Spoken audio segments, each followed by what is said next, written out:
Hey, this is Jason Creel and welcome to Lawn Care Life. Today I want to talk to you about what are some reasonable expectations if you're in your first year in the lawn business, or maybe you're thinking about starting a lawn business. You're thinking, what is reasonable expectations? How many customers can I get? How much money should I make? So I'm going to tell you from my experience, and I'd love to hear from those that have been in the lawn business for a long time. You know, what was your first year like? Let me hear from you in the comments, so stay tuned. Alright, first year in the lawn business can be a little intimidating, but you know, it's a great feeling to be able to start your own business, do your own thing, and work for yourself. I personally love it. And if you follow me on YouTube, you know that this is not my first lawn business, actually my third one, but the second one I've started, you know, completely from scratch. So let me tell you a little bit about my experiences starting out the first year to give you an expectation. First lawn business I had, I bought a 44-inch Hustler Mini Z. Had a 19 horsepower Kawasaki on it. That was actually a really good mower. I got a pretty good deal on it, and at the time that was the only mower I had, and had, you know, trailer and, you know, string trimmer, blower, those sort of things. And I started mowing lawns. And that first year, one thing that really helped me, that first year I got a commercial contract for a neighborhood entranceway that paid a little over $1,000 a month year round. So that was a huge income booster. And then I actually got connected with the builder of that same neighborhood, and I started cutting about 20 of the vacant homes, you know, until they sold them in that neighborhood. So between those two things, that really gave me an income boost. And before that, I never really had a decent job that paid anything. So that was very helpful getting started. But looking back, I don't have the numbers in front of me, but I think I got somewhere between, you know, 35 to 40 lawns that first year. This was me not having really a whole lot of idea what I was doing. Very first year being in business, period, of any kind, and first year in the lawn business. So it was all very new to me, but I had that, like I said, that commercial account really helped me out getting started. Fast forward to when I started my business I'm currently running, and I moved to a new city and started over, and I started doing weed control and fertilization, also mowing grass. And in this business I got roughly 100 customers my first year, but it was my third business, you know, like I said, second one to start from scratch, and I had a little bit more experience, a little bit better understanding how to market myself, and was a little bit more aggressive in it. Now, with that being said, what are some reasonable expectations? And let's talk about your situation in the lawn care business. You know, let me say this. I think the lawn business is a great business to be in. I'm becoming more convinced of that as I am exposed to other businesses and I see the potential that is in the lawn care business. With that being said, it is difficult to get most any business off the ground, including a lawn care business. Both times that I have started my business from scratch, I have also worked part-time that first year just to make a living, basically. You know, so the first time I started my business, I was delivering a delivery driver for a restaurant. I was doing that 6 nights a week, working in the lawn business during the day, and as I actually had another friend in the lawn business, I would work with him 1 or 2 days a week because I didn't really have enough yards to fill up my schedule. I was doing that, and that helped me, one, just to make enough money to live on, two, getting to work with the other guy, be able to see how they do things. And it just, you know, as my business grew that second year, I didn't have to do those things anymore. Matter of fact, I didn't do the delivery driver. I did that for maybe 6 months, and then I had enough income from my lawn business where that wasn't necessary either. Fast forward to this business I'm in now, you know, I was married, had kids, that sort of thing, and started from scratch. And so there's some income requirements necessary.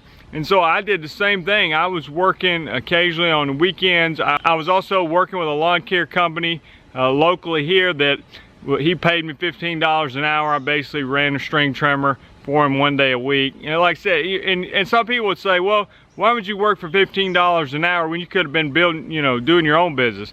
Well, personally, I just needed to make money. You know, I thought my business is going to be fine. It's going to take some time, and I don't want to be out there putting out door hangers all day, you know, 40 hours a week. So as my business grew, I thought I can spare 1 day a week, go work with him, make a little extra cash, and it worked out for both of us. Now again, I only did that for 1 year. Second year, my business has grown more. I didn't have to do work on the weekends at another job. I didn't have to work with the other lawn care company. Based on my expectations and people that I deal with on a regular basis, some of this is going to depend what kind of market you're in.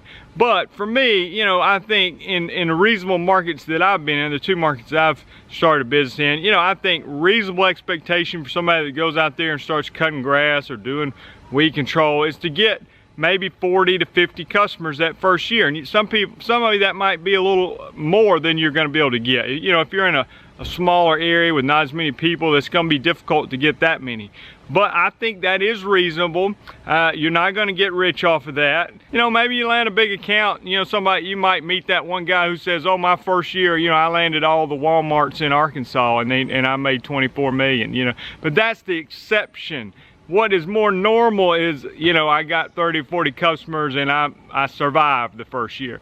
But I'll say this too, in all my experiences, year 2 went much better than year 1. So don't look at year 1 as just, I got to make as much money as possible. In my opinion, you need to make money. You need to do what you got to do to make money and to survive. But let's keep our eye on what we're trying to build long term here. We don't have to rush things. While we want to be aggressive in our marketing, we don't have to rush things. You're going to learn a lot in that first year. If you've never been in business before, there's a lot of things to learn just about being in business, about taxes, about getting your business license, about setting up checking account, about dealing with customers, about invoicing. There's a lot of business skills you're going to learn, not to mention whether you say, well, I grew up cutting grass. You know, people say that all the time, but there's a difference in that and mowing lawns all day, every day. So you're going to improve on your skill level too, most likely, on just learning how to be a better lawn care provider.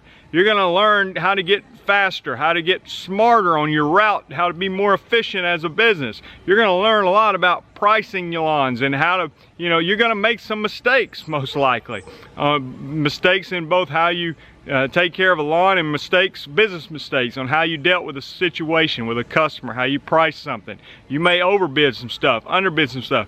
Listen, all that stuff is part of it, and it's all part of building a successful lawn business. Most of us have to learn those things firsthand. You can read about it or talk to other people, but when you make a mistake, for me, for instance, if I didn't check the oil in my lawnmower that had a slight oil leak and ended up blowing up the engine that cost me $2,000, that lesson hit home a lot more significantly than reading in my owner's manual that I should check the oil regularly.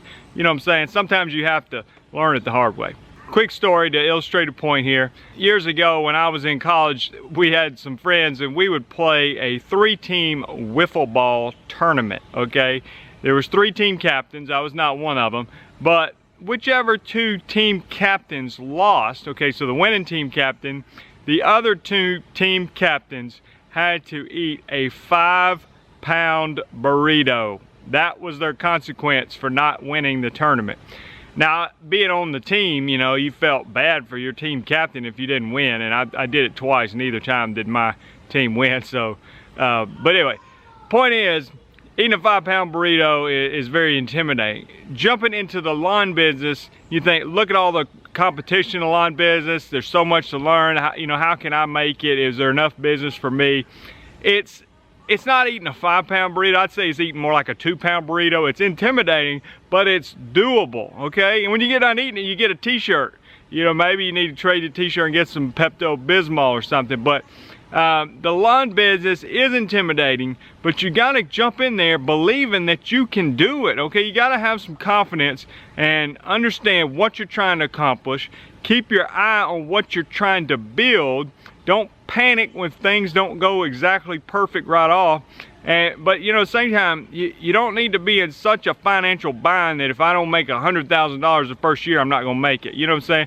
You might have to work an extra job like I do, or have some savings or something like that, or maybe start part-time while you're still working a job. There's some things you can do to be successful, but eventually you got to jump in and start eating the burrito, okay? And that's the way you're gonna learn, and you just say, you know what, I'm gonna do this thing, I'm gonna work as hard as I can, I'm gonna learn as much as I can, but I'm gonna make some mistakes. And if you can do that, and in that first year pick up 30, 40, 50 customers, maybe more. You know, you can do more. I'm not saying, I'm just giving you a reasonable expectation, and maybe you made revenue of $50,000 that first year doing some things, and you think, well, that's just my revenue, but I was working by myself. I had to buy a mower and a trailer and that, and so I really didn't make that much money. That's right, you really didn't. But we're talking about what we're trying to build in the long run, and you got to get started. And it's a lot easier to that second year when you already have 40 customers to jump to 100 the second year. It's just hard when you have 0 because you have nobody to send your referrals to anyway. So if anything, let this video be motivation to you. It's not impossible. There's plenty of success stories in the lawn care business, but you got to get out there and make it happen. Have reasonable expectations, do what you got to do to survive that first year, and keep your eye on what kind of company you're trying to build 5 years from now. I hope this video is helpful. If you haven't done so, go ahead and subscribe to the channel, click the little bell beside the subscribe button, and also if you've been in the lawn business a while, let's hear from you in the comments. Some people, I get people all the time saying, I'm just starting, I'm thinking about starting. What were your experiences like in your first year? Did you have some hard lessons to learn? Did you make any money? Was it a success, a struggle? What encouragement can you give to those who are looking to jump in? Check out these suggested videos. Also want to remind you, the Lawn Care Life Conference, go to lawncarelife.com. The 2018 Lawn Care Life Conference is presented by Jobber. Got the Lawn Care Nut coming, got Brian Fullerton, Brian's Lawn Maintenance, got Brian from Top Notch Lawn Care coming, and about 10 speakers overall. Sponsored by Jobber, got Spiker sponsoring, got Harold's Fertilizer sponsoring. Hopefully have some more sponsors coming soon, and it should be a great event. Hope that some of you guys can make it.